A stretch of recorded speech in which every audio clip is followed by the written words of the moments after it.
الدكتور ايمن علي اللي حصل النهارده طبعا في هندسه شبرا في مواجهه الاستاذ حمدين صباحي رئيس التيار الشعبي. يمكن حضراتكم تفتكروا المره اللي حصل فيها هجوم كبير شخصي على المرشد فضيله المرشد الدكتور محمد بديع في سيتي ستارز. انا وقفت قلت انا ارفض ده، المنطق ده غلط. مش معقوله انه تختفي لغه الحوار من بيننا وتتصعد بس لغه الشتايم والمواجهات. احنا ما بقيناش نقول افكار يا جماعه، والله يعني احنا فعلا ما بنقولش افكار. البلد كلها خناقه ما فيهاش اي افكار، لان الكود بتاع ان احنا نقعد على طاوله واحده ونتكلم ونتحاور ونتفاوض ونطلع واحنا مختلفين، نطلع منسجمين على الاقل في مجموعه من القرارات الاساسيه، او حاطين مصلحه البلد في الاولويه وبعدين مختلفين في التفاصيل. ده نفسه ما بقاش موجود، وبالتالي ساد نهج يعني الحقيقه رهيب.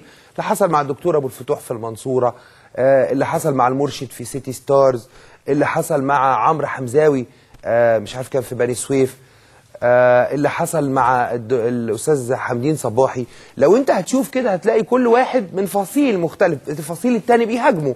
ده السلوك ده والطريقه دي في الحركه السياسيه، انا بعتقد ان لم تحصل على ادانه حقيقيه من كل الناس احنا هنخسر كتير جدا. البلد هتخسر كل لغه الحوار، وهيبقى لغه المولوتوف والحرق والضرب بالطوب واشهار السنج والطبنجات والخرطوش هي اللغه السائده بيننا، وهي اللغه اللي هتسيطر.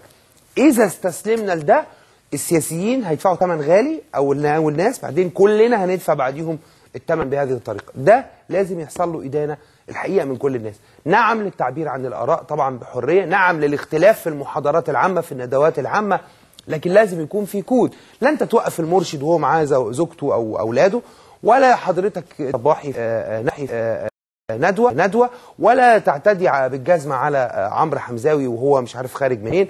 مش معقول يعني الوضع يبقى بالشكل اللي هتشوفوه في الفيديو اللي جاي ده.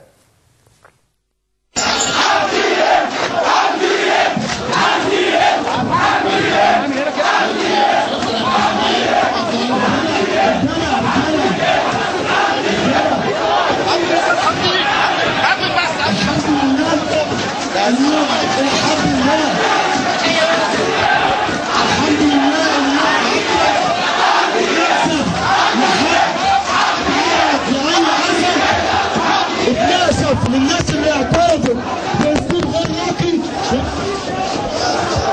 واتناسف لكل الناس. كنا امبارح بنقول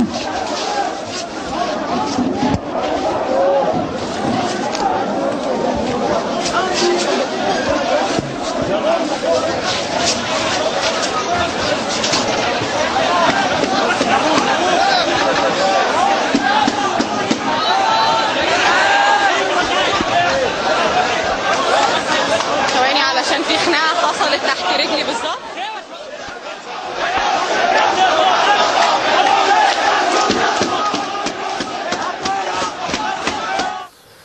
طبعا الفيديو جايب مشهد من مشاهد بدايه الخناقات ما بين الشباب في اللقاء اللي كان فيها الاستاذ حمدين صباحي. ده غير الشتائم والاهانات التي تلت ذلك. انا معايا على التليفون الاستاذ حسام مؤنس المتحدث باسم التيار الشعبي. اهلا بيك يا استاذ حسام. الو. على الجمهور. الو. الو، مساء الخير يا استاذ خالد. استاذ حسام اهلا وسهلا. انت كنت موجود مع استاذ حمدين النهارده وعارف